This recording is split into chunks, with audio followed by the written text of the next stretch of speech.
I'm thinking director. Yep, that's what I want to do. How much does a producer make? Did you go to school? What did you study? What's the best part about your job? How do I get in? Who do I need to know? Welcome to 101, a podcast for young women interested in careers in film and TV. We'll sit down with industry professionals, ask them your questions, and get the answers you need to know. 101. It's a beginning. Hi, everybody. Hello, listeners of 101, a podcast. Kate and I are here and so excited to be with Catherine Joy. Hi. Hi. Thank you for having me. Thank you for being here. So Catherine and I met at Sage Bistro, which is like a plant-based place in Culver City. Our friend was going off and going to be traveling in Mexico. So we were saying goodbye to her. And I met Catherine and we just bonded immediately with both of our mothers were both classical pianists. And so we kind of hit it off right there and there. So Catherine, tell us what you do and why you love what you do. Great. Well, I am a composer for film, media, and live performance. And I am also the president of the Alliance for Women Film Composers. And then I also do lots of other things in the music industry, like I score produce other people's scores. I run a score production company called Joy Music House. And the reason I love what I do is while I was a musician my whole life from a very young age, and as you mentioned, raised by a concert pianist, it took me a long time to figure out where I fit in the music world, because I knew I was supposed to be in music. But everything I did when I was a violinist and a classical singer and then a jazz singer and then a music teacher, I just felt like a square peg in a round hole. And I knew I was supposed to be in music, but I just didn't get where. And I was looking for the job that fit me. And then I finally found film composing. And by this time I was in my 30s. I found this like certificate course for film composing. And I went to the first class. And in that class run by Hummy Man, he was describing all the things involved in being a composer. And it's like, it's not just writing music, it's writing music to picture, it's collaborating with the director, it's being part of the team, it's networking, it's administration, it's data management. And he was like listing all these things. And I was like, I could do all of those things. You know, I've been learning all of those things for my entire life. This job fits me. And I remember in that moment, this massive sense of relief. And that relief has stayed with me ever since. You know, I'm in my 40s now. I've been doing this for over a decade. I love it. It's a challenging job. Definitely the hustle is very real, the hustle and the juggle. But I absolutely love it because I love writing music. I love being part of a team. I love how my music isn't the thing. It's the thing that supports the thing. I really love being in that support role with my music. And I'm a people person. So even though composing is spending a lot of time in your composing cave, like not talking to anyone and staring at the movie, you know, you're part of a team, you know, you're serving kind of a main purpose beyond yourself. And that's what I really love about it. And I love writing music that is in the director's head and kind of figuring out how to mind read her head and then making it come to life and like blowing her mind like that gets me super excited. And I think one thing I've discovered through doing this job that is another like superpower of mine is producing scoring sessions. So being in the recording studio, being in the booth, having amazing musicians in the room and working with them to make this music come alive and creating a safe and wonderful place for them to be the best versions of themselves and like working together with them on this music and bringing it to life. It's just, you know, it's the best thing ever. Yeah, coming from a musician standpoint, you know, it's gotten harder and harder for live musicians to do what they love to do. And this is just another avenue for them to find a position that really speaks to them and they're part of a larger entity. And was there a moment, I know you said it was sort of like you didn't feel like you fit into the mold of what you were doing before you found film composing. Was there a moment that you knew this was it, like you just fell in love with composing for film? I mean, in that classroom on that day, I was just so sure. And then I had to go out and do it, you know, so I literally went out, I bought like, you know, I switched to Mac. I bought, you know, my first DAW, digital audio workstation. I was initially in Digital Performer. And I remember sitting down with that and trying to make it work. And I couldn't even make the metronome work on that piece of software. And I remember like bursting into tears and being like, oh my God, I'm never going to be a film composer. But it was just like, it was all about struggling through those moments. So I had like another DP user come and just sit with me for 4 hours and walk me through the software. And then, went to my first networking session. I was in Seattle at the time, and the Seattle Office of Film and Music would do these one Wednesday a month. Everyone would shove their bodies into Spitfire Grill and we'd all awkwardly talk to each other. And going to my first one of those and just like walking up to a table with a filmmaker at it and being like, hey, I'm a composer. I mean, I haven't done anything yet, but I've been doing music my whole life and I would love to work with you in a project. And they ended up bringing me on for a competition, which then won the 3-minute masterpiece for Seattle International Film Festival. So it was like, that moment in the classroom was the moment, but then it was reinforced by all these things as I just like, I went after it. I joined the Seattle Composers Alliance and I took every composer I could find out for a coffee and asked them a million questions. I joined Women in Film Seattle. I joined their board. I started helping plan their events. I became the vice president of the Seattle Composers Alliance. I just like threw myself into the community because I was aware that there were people graduating with like master's degrees in film composition in their 20s, and I was in my 30s, and I felt like I needed to catch up. But as I just kept chipping away at it, there was just many confirmations along the way that I was doing the right thing. I've been doing music a long time. I've quit twice and had to come back to it because it was just too depressing to not be doing music. It's definitely been a thing where I was just on this like quest to find, my place. Yes, I read a lot of fantasy novels as a kid, but it definitely felt that way, just like, where do I belong? I love the idea of a quest. I'm going to just highlight that because I think it's exactly, as an artist, that's what it is. It's not like, oh, this is the trajectory of my career.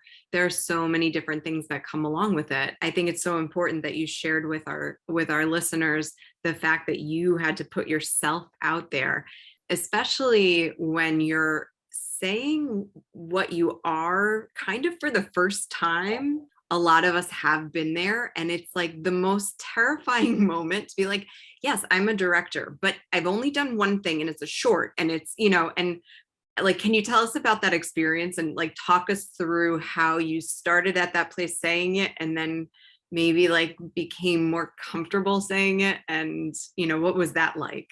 Absolutely. I do want to talk about that. I'm going to highlight one other thing you said about the quest. I just want to highlight the fact that like I moved to this country. I'm from Tasmania, Australia, and I moved to the States when I was almost 20. I think I was 19.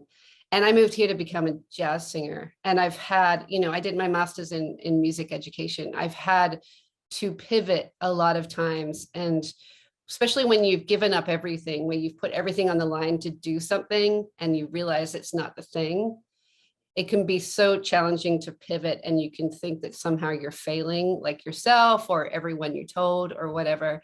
And I think it's so important to be aware of how you're going to be different things in different stages of your life, and you have to be kind to yourself and allow yourself to pivot.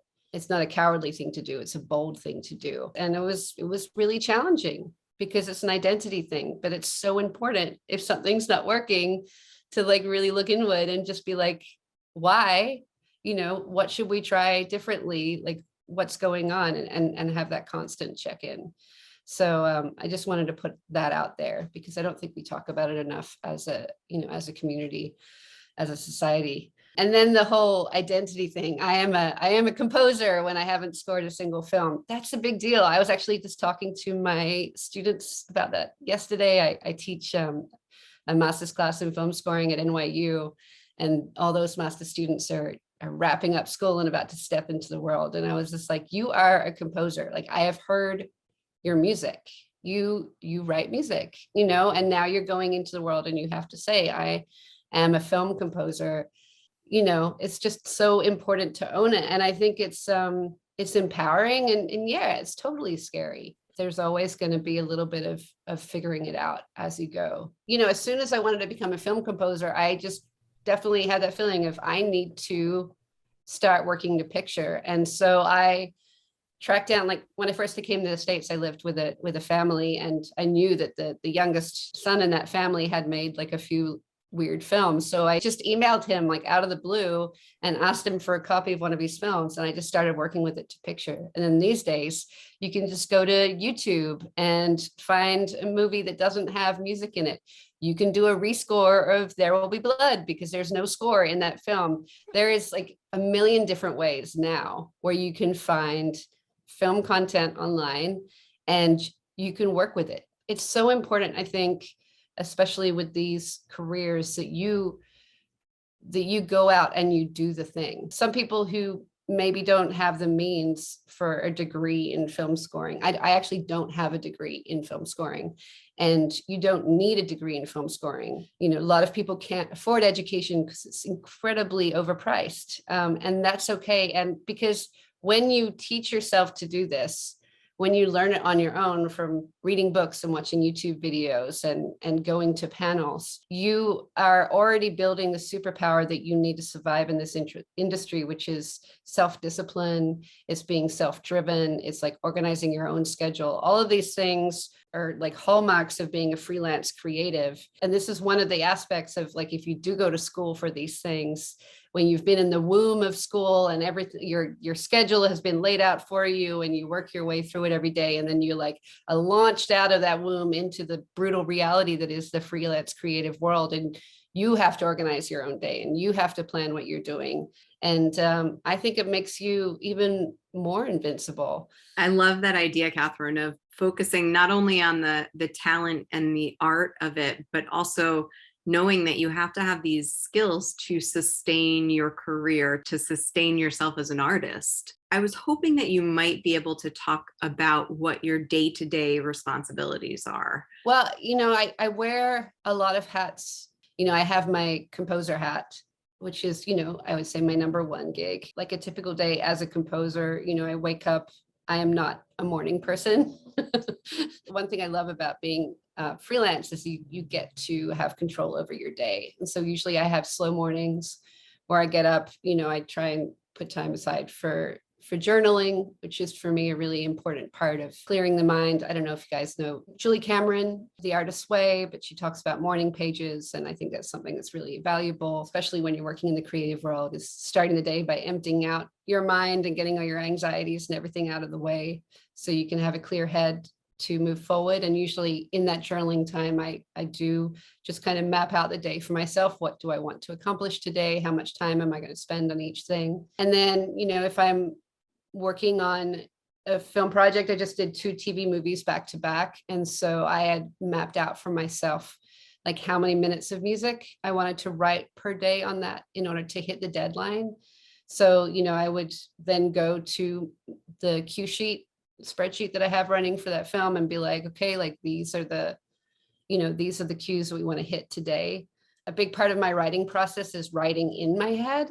So I like to, if there's temporary music, to listen to that and watch the scene and think about what I want the music to be doing in that scene, like how to solve that challenge, strategize that, and then have a map in my head of what that's going to sound like even before I sit down to the workstation to, you know, make that come to life.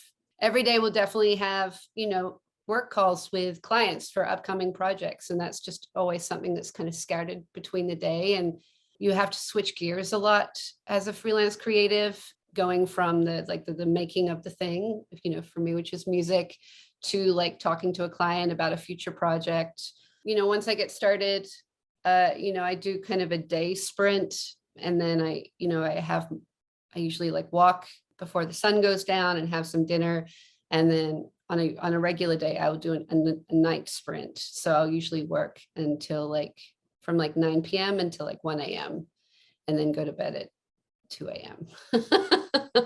I think this is so interesting, and I'm hoping that you can talk a little bit about it, because it's a concept for me that was relatively new as an adult. But, you know, can you talk about like your power zone times? Because growing up, I am a morning person. So I do my best writing. I do my best work in the morning, which is probably why most people hate me. But how do you nurture those times, and like, how do you discover them? I guess is a question of mine. Absolutely. It's just like, it's a getting to know yourself thing, right? For me, like my brain just doesn't do great in the morning. Usually recording sessions happen in the morning, but I'm just like so excited to be at a recording session. It's just like I can switch into that mode really quickly. But generally, and especially when I work from home and when I'm in my home space, it's like I get more energy as the day goes on. So by the time it hits like 11 p.m., I'm just like, I'm good to go. Like the darkness helps me.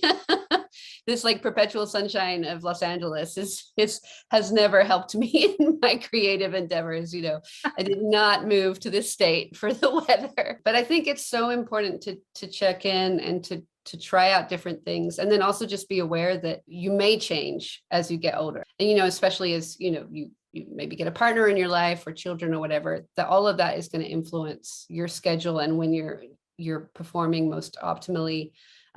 Books that I love that talk about this are Daily Rituals by Mason Kari. He wrote the first one, and it's a nonfiction book where he just like studied the lives and the daily rituals of different, creatives, philosophers, writers. It does cover how some people's schedules changed as they got older and as their lives changed. I second that book. It's really interesting to see how these incredible people have, mapped out their days, and sometimes it's surprising. You're like, oh my God, you ate lunch for 4 hours and then you wrote, and you're like, okay, well, that might not be the way I could do it, but at least you can have some flexibility. And also their struggle, and I think it's so great when you hear like honest stories of people's creative flows, because it's just, it's so different, and some people have a really tortured way of creating and other people don't. I'm all for getting rid of the concept of a struggling, or like a tortured artist. But at the same time, I know that that's just sometimes how we feel, and it's just like, and it's okay. But one reason there was that concept of the tortured artist was because there was this misconception that for like real artists, like whoever they were, that everything just came to them, and so then we have the tortured artists because they feel like they're doing something wrong, or that their process is wrong, or it's harder for them, and that means they're lesser than. It's like, no, it's hard for everyone. Instead of struggling, I just prefer to like hold space for myself and just be like, it's okay. Let's just keep going. It's like, yeah, this cue is a bitch today. No one knows why. It's all right. We're either gonna like stick with it and get it done, or maybe we're just gonna like totally put it away and like move on to something else. When I'm having really difficult days, like just in life in general, the one way that I find my way through it is just by asking myself, well, what do we want to do today? And let's start by doing that thing. And then, then maybe we can like work our way back to these other things that we really don't want to do, or that are just like triggering us right now and making us feel miserable. It's really leaning into where we are in that moment and being kind to ourselves. I just, I want to highlight that being a freelance creative, it's a very difficult choice for a life existence, because you're constantly putting yourself up there for judgment and criticism. You're creating out of the depths of yourself, often for like commercial purposes or for someone else's project and their judgment. And it sounds really cool, and it is really cool. I love doing it, but it's really hard. And it's a job that has guaranteed rejection. Like you will absolutely 100% be rejected probably most of the time when you take these jobs. So it's like built into the gig is just really hard stuff. And that's something that, you need to be aware of when you walk in. So it's like, if you want to do that, you better have systems in place to take care of yourself, so you don't dissolve into a miserable human being. It's something that every artist has to handle. And I think everyone handles it differently. I mean, and it changes in your career. Like for me, it does anyway. And I think that when you're first starting out and you're facing rejection, I used to really internalize it and just be like, oh, maybe this isn't what I'm supposed to be doing. Yeah. And I'm not good enough. And it's changed for me to it's not the right fit. Yeah. And I've evolved to that place, but it took a long time. It took a lot of work to get to that place. So like, how would you recommend our listeners handle it in the beginning of their career? And, what support systems do you think are important? Yeah. Well, I think, I love this idea of collecting rejections. Stephen King talks about it in his book I think it's On Writing. The first half of that book is biographical and everyone should read it because it's autobiographical. He used to, on his bedpost, he would literally put like every rejection letter. So like, what systems do I have in place? Self-care can feel like a woo-woo or over talked about thing right now, but it's so important. So as I said, I journal every day. I walk every day. I read a lot about the freelance world and about the business world. I read a lot of different books so I can find new strategies and just see how people are thinking about it these days. It's really important to take care of your health. It has to be a literal priority in your life to be taking care of your body. And then the other key thing is community, having a community and building a community. And I came to LA, I would do visiting trips here before I moved here. And I would coordinate those trips with like different composer events that were going on. And so I would go to those events and I would meet people and I would build community. And so by the time I moved here, I already knew people and felt like I had, I got a call from, Miriam Cutler, who's best known for scoring RBG. I got a call from her like 7 days into being in LA. And she's like, are you here yet? And I was like, yeah. And she's like, great. Well, I have a film going to Sundance and I have a film going to PBS and I need help on it immediately. And, I've been working with her ever since. But that was a result of like coming down and visiting and calling her up and saying, can I have a meeting, and introducing myself and just like laying that groundwork. And now I'm, the president of the Alliance for Women Film Composers. I started out as the executive director. I'm a member of the Society of Composers and Lyricists. And then I'm a member of Women in Media and filmmakers and all these different groups. And I try to be an active member and really build that community. And so I have people who are going through the same thing as me, who I can talk to about this kind of stuff. It's just so important to know how to ask for help when you're in those low points, because they will definitely happen. Another hat that I wear is the CEO and founder of Joy Music House, which is a score production company. And it's with a team of composers that I've worked with for years, ever since I came to LA. And the way that all came about was, as I told you, like when I was here for 7 days, I got a call from Miriam Cutler saying, can you help me? So I came on and I started working with her.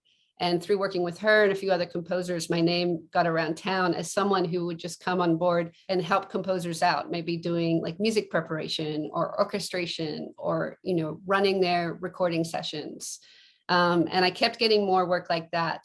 And as I got more work, because I'm also scoring my own projects, I started building a team that would come on and help me help other composers. And that grew to the point where in 2018, we branded as Joy Music House, and we've continued doing that work. And the reality, and maybe like the dirty secret that a lot of people don't know, is that composers almost always have a team, just like every part of film usually has a team. But for some reason in the composition aspect, we've got this idea of the composer who writes the score, and just completely glossed over the fact that Hans Zimmer has literally a whole company behind him called Remote Control Productions, where a lot of people are working with him on all his things. And unfortunately, Hollywood still is not very accepting of the composer team. It's still challenging for people to get additional music credits for their team on their projects. Wow. Sometimes the production company just refuses. Wow. So, trying to create this concept of a healthy team where everyone gets credited, everyone gets gets paid well, everyone gets the respect that they deserve with the work that they're doing. It's, you know, it's an ongoing challenge, but it's been really exciting to, you know, to kind of create this and start shaking things up in Hollywood in this area. I love this so much, Catherine. You know, what you're doing and what you're striving to do to, you know, make this industry more fair and better for the entire team. I just think that's so admirable and so important. So. Yeah, and I talk to these composers who've been like, every day we get a new call from a composer, and they literally just say, I've been doing this by myself for so long and I'm exhausted, and they're lonely and they're isolated, you know, and then we come on and it was like, we support them, you know, like we take stuff off their plate so they can enjoy writing the music they're writing. You know, we make the recording session happen with them. Like one of the recent projects we did is for an HBO series. I can't say the name of it yet, but it's going to be awesome. And we had the HBO executive come to the recording session, so he got to experience how it all works. And he was just like blown away by seeing like the whole, you know, the whole process, the whole like kind of life cycle of a score. I mean, when you talk about the music team, there's so many different people. Like you have the composer. Often the composer will have someone, at least one person, doing additional music, you know, just writing a few extra cues. It's always great. Then you have an orchestrator, or usually more than one orchestrator, who takes everything you've written and, you know, makes it make sense on the page. So, you know, you've written probably all the notes, but they need to put in the articulations, the dynamics. They need to make it look like music. And then another part of that team is the copyist, who then takes the score and makes it into parts for the individual musician and make sure the parts make sense, the flow of the music, the page turns, all that kind of stuff. Formatting, you know, so important, so tedious. And then, you know, often there's the proofreader, you know, who then looks at everything. You know, you usually have a runner in the studio who's like just like helping the team out. It's like making sure the musicians have snacks, all that kind of stuff. I do what's called score producing, which is, you know, it's kind of similar to like a music producer, like a song producer, where, you know, I'm in the session with the composer, but the composer is kind of listening and commenting on everything, but I'm the actual person who's like talking specifically to the musicians. Let's do another take of that. Let's take it down a dynamic.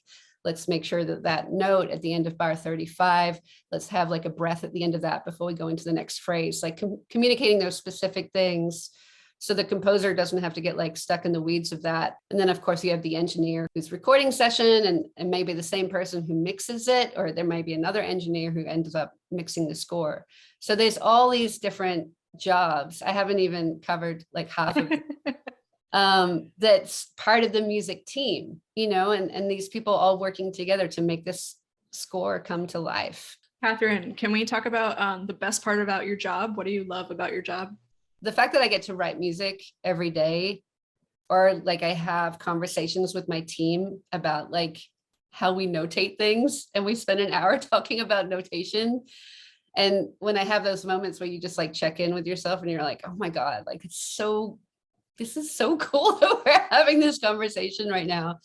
And then I spend a lot of time in the recording studios producing my work and the work of other people and working with these amazing musicians. I mean, they're so good. And being raised, like I was a violinist. So like sometimes I'm sweating in the booth thinking about what they're sight reading right now, you know, and they're just like killing it. It's incredible. Yeah. Getting to do music every day is an absolute privilege. And I'm really committed to doing everything I can to open doors for other people who don't have access to privilege, that they get to do the same thing, because it's absolutely amazing. I mean, I think it's incredible that there's an industry asking for this and that I get paid to do this for a living. I'm saying like 10 favorite things right now. But the other cool thing is that we get to tell stories, and especially when you're working on documentaries and you're getting to tell people's stories and highlight amazing things about humans. I mean, you know, we live in incredibly tough times. There's a war going on right now. So it's crazy that we get to do this And it's cool that sometimes what we create actually like can literally help people. Like the stories we tell can change lives. I feel like we have a lot of work to do, but I feel like we're getting so much closer to this more inclusive, creative space where, where everyone is getting an opportunity to tell their stories. When I was growing up as a young musician, I went to a girls' school. I got a music scholarship to a rich girls' school where, we were told in no uncertain terms that we could do anything we wanted to. But even at that school, as a music scholarship student, somehow like composer wasn't on that job list. We didn't study any women composers. I couldn't see any women composers. I was surrounded by really successful women in music, but composers and conductors weren't really there. And that was just like in the 90s, it was super recently. So it's really exciting to be in a space where you are seeing, inclusivity across the board, whether it's color of skin or gender being represented. And I'm excited to be part of continuing that so we can continue to normalize it. We still have a long ways to go, but according to the Celluloid Ceiling report, like only 7% of composers were women last year. I mean, it's increased from 2014 when it was like, what is it, 1%? Yeah. So, I mean, good job. But yeah, it's. And part of this is starting really young because one, you have an issue of hiring. With the Alliance for Women Film Composers, we have over 500 women in our database, and that's definitely not all the women film composers in existence, but it's a chunk of them. But even so, if you compare the number of women composers that exist right now, and I want to say women and non-binary compared to the male composers, there's still just in existence, there's still a massive imbalance. A lot of women could still be hired that are not getting an opportunity to even get a seat at the table. But even when you just look at the number in existence, it's off balance, which is why it's so important that we need to have all this modeling so that, young women who are, and girls who are in schools realize that that's a job option. And eventually we can actually get the work, the people in the market to a place of 50-50. It's just going to take some time. Certainly. Catherine, what would you say is the most difficult part of your job? The most difficult part is the self-motivation, because there's no one telling you what to do. When you wake up every day, you have to schedule your day. You have to prioritize. You prioritize working on the gigs you have or pitching on the gigs that you want to have. You figure out what time to spend on either of those things, on whether you should go to an event and network, whether you should stay home and write music. You're making a million decisions a day that you don't necessarily have to make if you have a job where you go to work and you have tasks that you're expected to fulfill. Every single decision is self-driven, and that's exhausting. You have to write a piece of music, and then you get to decide whether it's good enough to send to the filmmaker. And then you have to decide it's finished and bounce it out. And then you have to send that email and wait to see whether it gets accepted or rejected. You just have to have this constant faith in yourself that, to push those things through. And that can be massively overwhelming. So I think that's the hardest thing. It's also incredibly empowering when you do it and you create a safe space for you to do that within, but that takes work. It's a lot of work. Is it little victories and you celebrate those, or how do you do that? I mean, it's definitely about celebrating the little victories. I spend a lot of time creating a really safe working environment for myself. I think, part of the challenge is even just getting the music started. So often if I'm writing music on something and I'm really nervous about it, or just I don't know if this is going to work. I write with headphones on. I don't even let the air hear what I'm writing. So and then I tell myself, okay, we're allowed to try anything. We're not going to judge ourselves. No one else is here to judge us. It's time to create and just see what happens. And I think it's a cumulative thing. I had students ask me when does the imposter syndrome go away? And it's oh, it never goes away. But you know, as you keep doing this year after year, and as you can like look at your IMDb and be like, well, all these people hired me, you know, and put my music in their movies. So clearly I must be doing something right, or they just have terrible taste. But like either way, I keep getting hired. I always come back to community. It's so important to build community. It's going to be the thing that gets you through. I mean, you kind of touched on this a little bit towards the beginning of how somebody can find that first gig, somebody starting out. What advice do you have for somebody who's looking to become a film composer?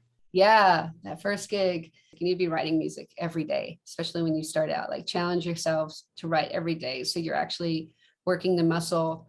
And then, you know, before you even work on someone else's project, just be working to picture. So again, just find videos on YouTube, or, you know, there's so many different places where there's different video content, like maybe royalty free, where you can just start, again, working the muscle, start learning the software. Like a big part, the reality of film composing, just like the reality of editing, is that you need to be able to work with software. You need to be able to work with the tools. You need to understand the tools.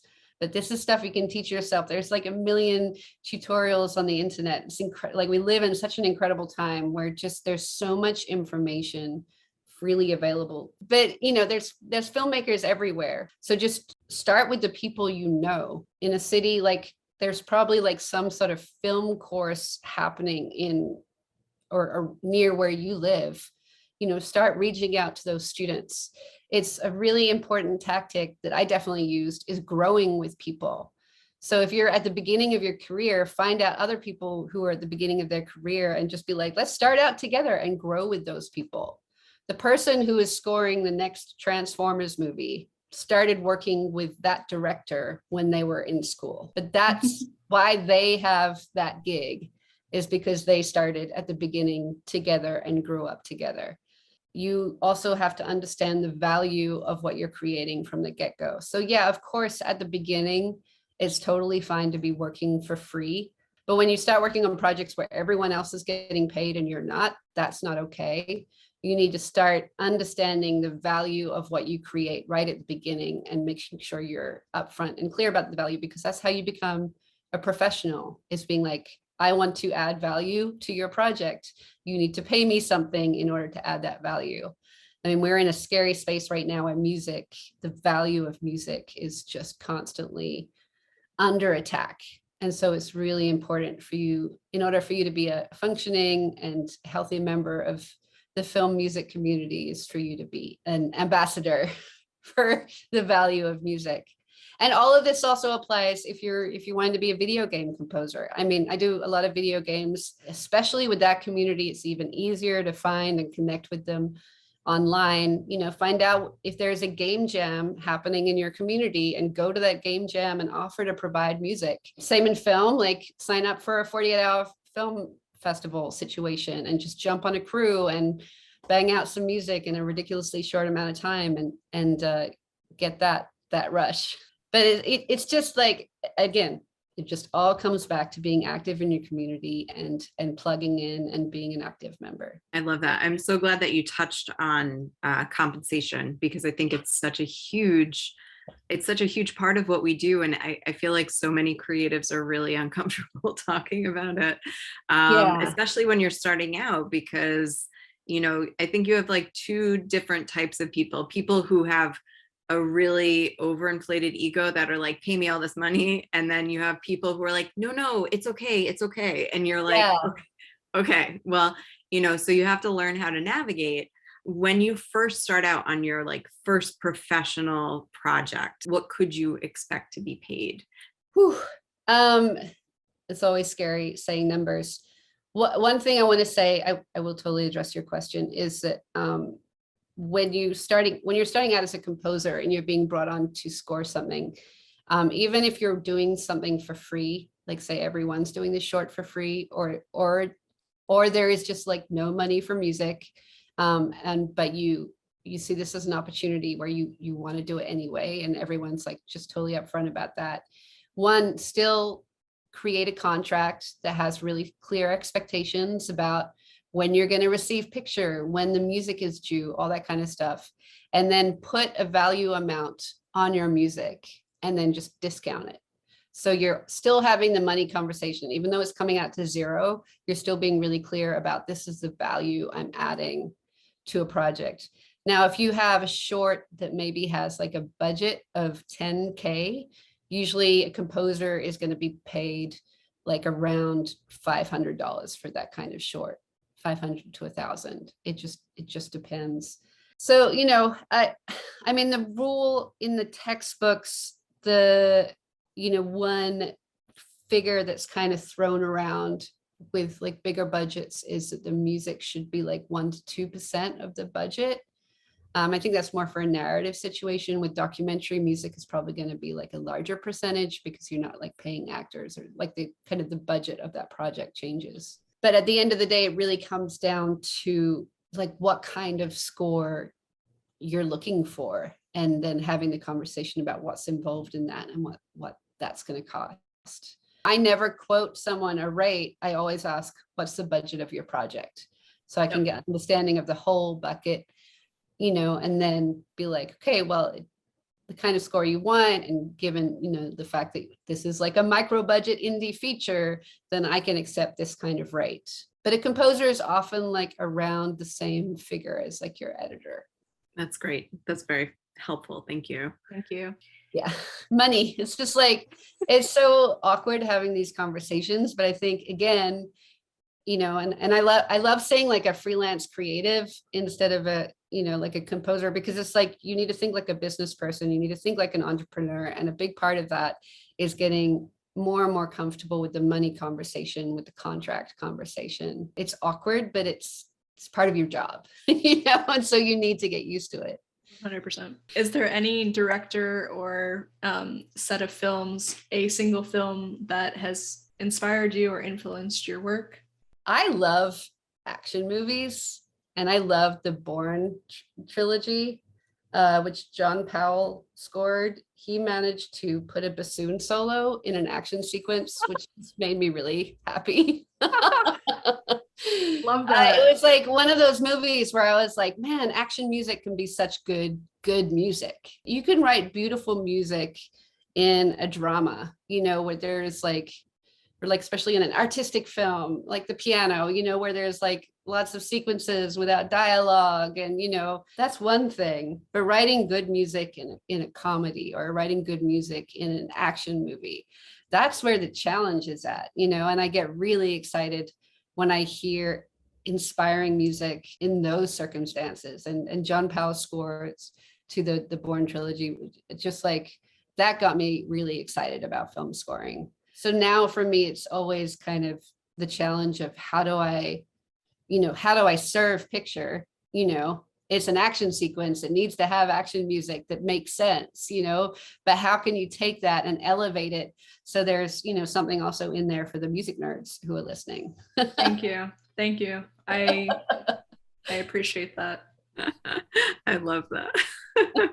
For our listeners who are aspiring to be directors or producers, or, you know, other careers, post-production, people who would work with a composer, what do you wish these other people knew about your job that you think would make the working relationship a stronger one? Yeah. Well, I mean, time is a real gift, because it just takes a lot of time to write good music. And it just seems like something that we're struggling with these days with like these crazy post schedules. So bringing on a composer as early on to the process as possible, and having the time to like develop a score together, you know, bringing them, like not just like relegating them to post-production, but bringing them in even in pre or in production, having them visit the set, you know, thinking of them as part of the whole team. I think that is when, you know, it can be just so much more of a successful relationship. We were just so excited to talk with you, because like one of our favorite parts about filmmaking is when we get the music and we string it in, and as the editor, I get those files, put it in, and it just adds so much. As a director working with a composer, I think it was one of the richest experiences I've had as a filmmaker. It's just trusting that person to just know. I mean, I plateaued in my piano career at 8th grade. So that's pretty much the extent of my music ability. But I will say that just knowing how you bring this magic to a film, and it just, I'm getting the chills just thinking about it, because it's really, it's unbelievable. So to really treasure that relationship between you and your composer, or, you know, as a composer, your relationship with the director, it's just such a special thing. So it is. And I think this is why time is so important. So you get to develop that relationship. Most composers around can write music, but it's so important to find a composer that you can vibe with. And the one thing I will say, like I talk to a lot of directors about, is like there's this anxiety about, like, do I need to understand music? Do I need to know music terms? And I just want to like put your mind at ease. Like your composer just needs to know the same things that you would tell your editor or your actors. It's all about, you know, point of view. It's all about like what the goal of the scene is, what it should feel like. You know, the best feedback that you can give a composer is like, I wanted to feel like this, but when I listen to this music, it feels like this. Like that's super clear direction. You know, you don't need to know the name of the instruments. You like, there is a sound and it comes in at this time code. I love time code. Like everyone should just talk in time code. It comes in at this time code. It goes out at this time code. I don't know what it is, but it just bumps me. It takes me out of the scene. That's like the best feedback. I am no longer going to use that instrument in this cue or any other cue. You know, it's just like really simple, direct feedback that's so helpful. You don't have to talk in instruments. And often it's so, like I've definitely had it like experience where like, you know, those horns that keep coming in, like I just don't like those horns. It's like, I'm not using horns like anywhere in the score. Like, what are you talking about? What's the time code? Oh, right, the electric guitar. Yeah, mute that. Because like people just hear stuff and they just don't, you know, like especially if it has effects on it or something. Or they just don't. Which is fine. Which is admittedly, totally Catherine, that would be me. I'd be like, it's like I don't know what it is. It's like a washboard or a triangle. What is it? Oh gosh.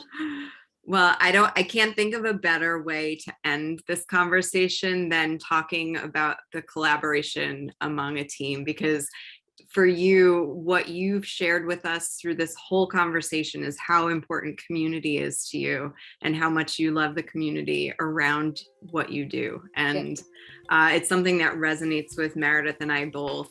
And we're so excited that you were able to share that with our listeners and to share so much of your knowledge and your experience and inspire our young listeners to move into the world of composing for film. So Catherine Joy, thank you so much for being on our podcast. This is 101. Thanks for listening, guys. See you next time.